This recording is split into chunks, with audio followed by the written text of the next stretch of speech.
لا حول ولا قوة اولنی فائدہ دادا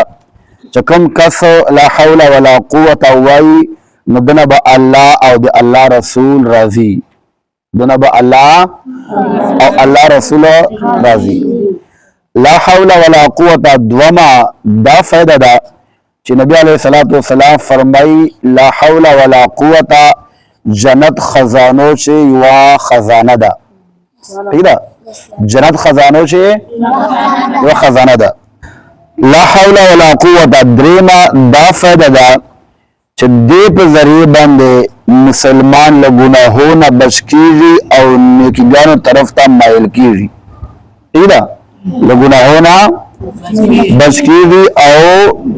ښه عمل طرف ته مایل کیږي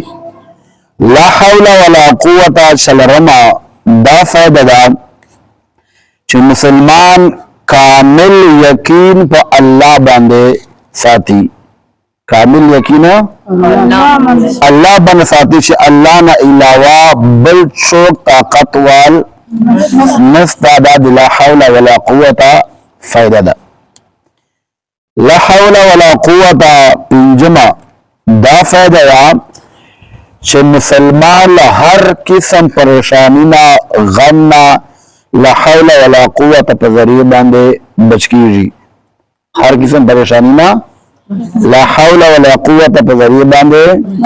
بچ کیږي او لا حول ولا قوة شپږمه دا فائدہ دا چې مسلمان هر قسم بیماری نه مصیبت نه ازمایش نه په دغه وظیفې ذریعہ سره بچ کیږي لہذا که څوک دا غواړي چې زه د ازمایش نه بچ سم زه د تکلیفونو نه بچ سم زه د بیماریګانو نه بچ سم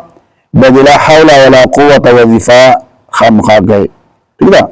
لا حول ولا قوة بار بار دی وایي لمانځه نه مخکې شاته چې ما د ټیم باندې نو لا حول ولا قوة وظیفه دی خامخا وایي او دې نور ډېر زیاتو فائدې دي نبی علیہ السلام فرمایي چې دا جنت خزانو چې یو خزانه ده لا حول ولا قوة یو داسې وظیفه ده چې هر پریشانی لري کوي هر بیماری لري کوي هر مصیبت لري کوي او لا حول ولا قوة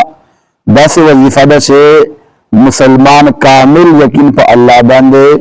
لري او هر مشکل د الله طرف ته مایل کوي القرآن چې د خطا کړه قرآن تلاوت ته غلطي بده گناہ کیږي خبره پوښتنه ده کنه یعنی قرآن حروف څنګه منودي هغه څه دی وایي ته توا په ځای باندې تاو وایي نو حروف ته غلط کړای خبره پوښتنه توا په ځای باندې تاو وایي د حروف لغه د الصراط والمستقيم ده کنه د الصراط والمستقيم کته تاو ولا ده غلط کړای او دا څنګه مسله شاته او دا وایي دا خو تاسو نه لګانو کیسه ګرانه کړي اوس مخته تو دا او تو حروف کلکلا اور تا اور تو په خپل معنی دا قریب صوت دي قریب اوازونه یو شای دي چې په فرق دی هم ز او زابر او تو